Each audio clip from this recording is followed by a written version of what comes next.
Alors, le sionisme est une doctrine politique destinée à défendre la formation d'un foyer national pour les juifs seulement. Le sionisme se prétendait une réponse à l'antisémitisme en prônant la séparation des juifs et des non-juifs et la colonisation d'un nouveau territoire. Il reprend en fait la conception d'un État-nation ethniquement pur. Expulser le peuple colonisé et le remplacer. C'est une théorie de la colonisation, une théorie qui permet l'expulsion des autochtones. Puisque les juifs, selon cette théorie, les juifs ne peuvent pas vivre avec d'autres. Ils doivent vivre tout seuls. Entre eux, pour pouvoir vivre bien. Oui, c'est le sionisme, c'est ça. Et on peut voir aujourd'hui en Israël, où Israël est devenu l'État du peuple juif, l'État du peuple juif, les autres, les Palestiniens et les autres, les chrétiens, etc., n'ont pas le même statut, n'ont pas les mêmes droits. Donc ça permet de comprendre aussi que les sionistes soient amis avec des antisémites, parce qu'ils ont les mêmes objectifs en fait, racistes, essentialistes, nationalistes. Ouais.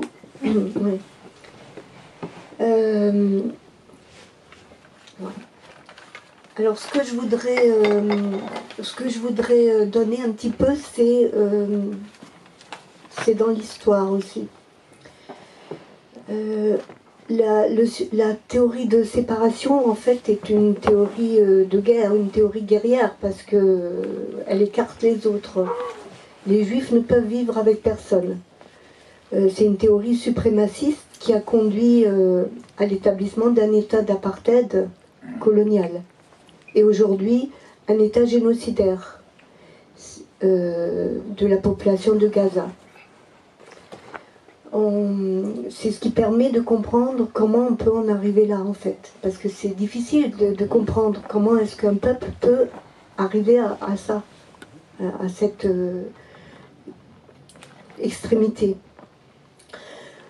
Le sionisme n'a pas d'origine religieuse. Ses dirigeants étaient souvent des athées. Mais ils ont utilisé la Bible comme un livre d'histoire et d'oppression. Avant 1948, d'ailleurs, l'opposition était très forte au sionisme. Il y a eu le parti ouvrier du Bund, et puis les religieux, qui, selon la doctrine justement religieuse, Israël ne peut pas être construit avant le retour du Messie. Donc, et en 1939, il y avait moins de 4% des Juifs du monde qui étaient en Palestine. Et il n'y en aurait pas eu beaucoup plus si les frontières occidentales n'avaient pas été fermées, même après la guerre.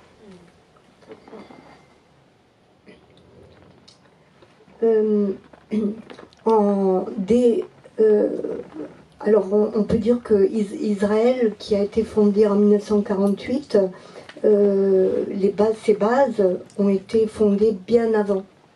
C'est-à-dire que le sionisme a été créé bien avant. Et Théodore Herzl, fondateur du mouvement sioniste, au congrès de Bâle en 1897, a voulu d'abord créer un État juif en Ouganda ou en Argentine. Et c'est seulement en 1905 que la décision a été prise de créer cet État en Palestine. Et en 1917, la déclaration Balfour, qui est considérée comme une des premières étapes de la création de l'État d'Israël,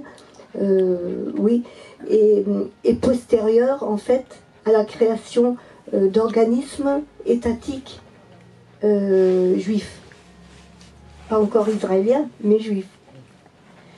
Je donne les principaux. En 1899, il y a eu la Banque centrale juive.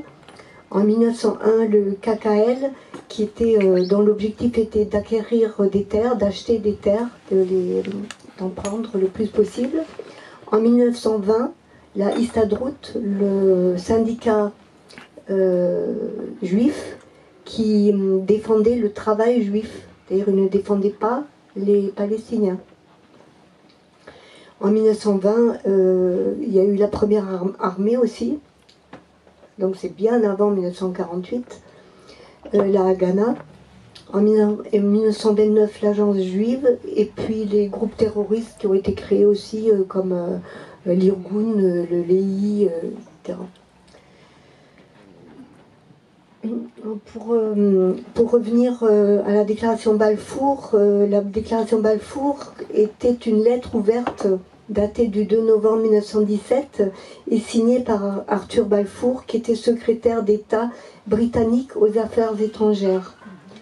Et cette lettre était adressée à Lionel Rothschild, personnalité éminente de la communauté juive britannique et financier du mouvement sioniste, aux fins de retransmission. Et par cette lettre, le Royaume-Uni se déclarait en faveur de l'établissement en Palestine d'un projet national, présenté comme un foyer national pour le peuple juif. Cette déclaration est considérée comme une des premières étapes dans la création de l'État d'Israël. Mais donc les autres, j'ai parlé tout à l'heure des éléments concrets qui ont été établis déjà avant 1917, montrent bien que c'est une construction pensée et organisée de longue date. Et ce n'est pas simplement une politique qui dérive, comme certains le pensent. Le sionisme et l'antisémitisme se rejoignent. D'ailleurs, aujourd'hui, la plus grande force qui défend Israël, ce sont les évangélistes américains. Et ils sont très nombreux. On sait aussi que les sionistes sont copains avec l'extrême droite en Hongrie, Pologne, etc., d'autres pays. En France aussi. Le sionisme en Palestine, Israël, sert à justifier la chasse aux Palestiniens. Les sionistes justifient leur inhumanité par leur passé de victimes depuis 76 ans. Et en fait, pour cela, il y a un élément important, je crois, dont il faut parler aussi, c'est le mélange entre l'histoire et la mythologie, qui est une des bases justement du sionisme pour justifier le droit des Israéliens à prendre la terre de Palestine, c'est-à-dire de transformer de transformer la mythologie en histoire. Alors je vous donne juste quelques exemples, je ne vais pas reprendre toute l'histoire. Par exemple, la conquête sanglante de Canaan légitime la colonisation de la Cisjordanie. Or, elle a été complètement infirmée par l'archéologie. Les trompettes n'ont pas sonné à Jéricho. Et pourtant, ça fait un très beau poème de Victor Hugo. Il n'y a pas eu d'exil des Juifs non plus. Donc, pas de droit au retour. Puisque, voilà, ça c'est quelque chose d'important. La religion juive, elle a commencé très tôt à se disperser. Dès le 1er siècle avant Jésus-Christ, où il y a eu un royaume juif qui s'est dispersé par après. Il y a eu des conversions massives aussi au judaïsme, et les juifs d'aujourd'hui sont en grande partie des descendants des convertis. Et il est très probable d'ailleurs que les descendants des Judéens de l'Antiquité soient essentiellement des Palestiniens. En Palestine, il a toujours existé une minorité juive d'ailleurs. Et on le voit, il y a tellement de ressemblances entre les deux peuples, enfin, question habitude, question coutume, etc., enfin, règles, enfin, il y a des ressemblances. Alors, l'antisionisme. L'antisionisme, alors, Attendez, je suis en train de me mélanger les pinceaux. L'antisionisme est la position politique qui s'oppose au sionisme en tant que mouvement nationaliste et à l'existence de l'État d'Israël en tant qu'entité politique juive, en tant qu'État juif colonialiste d'apartheid. Merci. Il faut comprendre que l'antisionisme est une politique de défense de l'égalité des droits pour tous. C'est donc crucial de distinguer entre le judaïsme en tant que religion et identité culturelle et le sionisme en tant que mouvement politique colonialiste. C'est la confusion entre ces deux concepts qui peut entraîner des malentendus et des généralisations inutiles.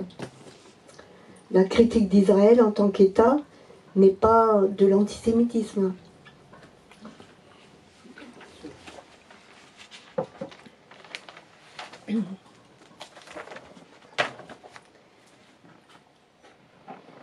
Donc, comme je disais, le sionisme était une politique colonialiste dès le début. Hein.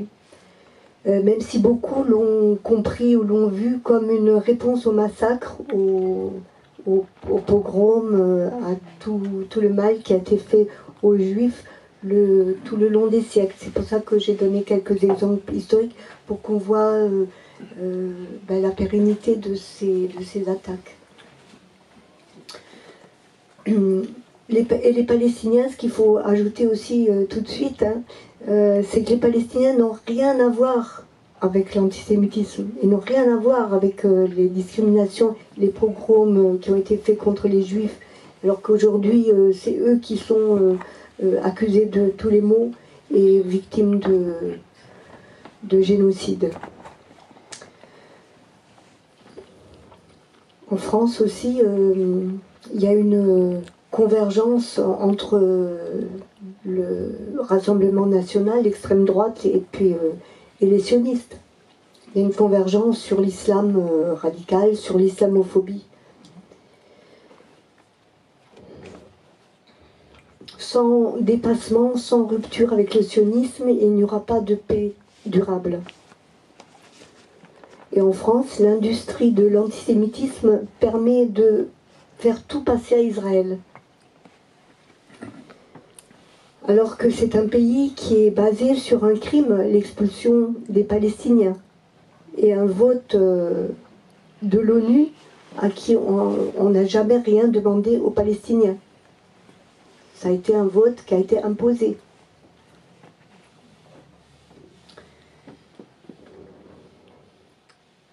Et aujourd'hui, l'antisionisme est attaqué durement, hein, puisqu'on fait croire que c'est du racisme, c'est de l'antisémitisme. Aujourd'hui, les Gazaouis sont enfermés par terre, mer et ciel, depuis 17 ans. Ils sont génocidés depuis maintenant plus de 6 mois. Alors qu'avant, ça fait 17 ans qu'ils étaient déjà sous blocus israélien. Et l'inaction internationale résulte de l'idéologie sioniste qui est diffusée dans nos médias constamment. On parle de deux peuples sans jamais parler de l'occupant et de l'occupé. Il ne suffit pas de critiquer le sionisme comme une politique de domination du peuple palestinien. Le sionisme est une politique colonialiste. Le sionisme ne vise pas seulement à asservir le peuple colonisé, mais à l'expulser et le remplacer. Il faut remettre en cause les fondements même de l'État colonialiste et d'apartheid israélien. Cela ne veut pas dire rejeter les Juifs à la mer, mais la fin de l'État juif d'apartheid, de l'État juif actuel, d'un État d'une religion, pour un État de tous ses citoyens avec égalité des droits. Après la forme que cela prendra, un État, 2 États, 3 États ou autre, ça c'est les Palestiniens sur place qui le décideront. Tant qu'un État juif subsistera sur la base du sionisme, c'est-à-dire du colonialisme, ça sera la guerre. Il ne suffira pas qu'il y ait un cessez-le-feu, qu'il y ait même un changement de Netanyahou, qu'on remplace Netanyahou par un autre dirigeant israélien. Tant que la colonisation et l'apartheid dureront, la guerre ne s'arrêtera pas.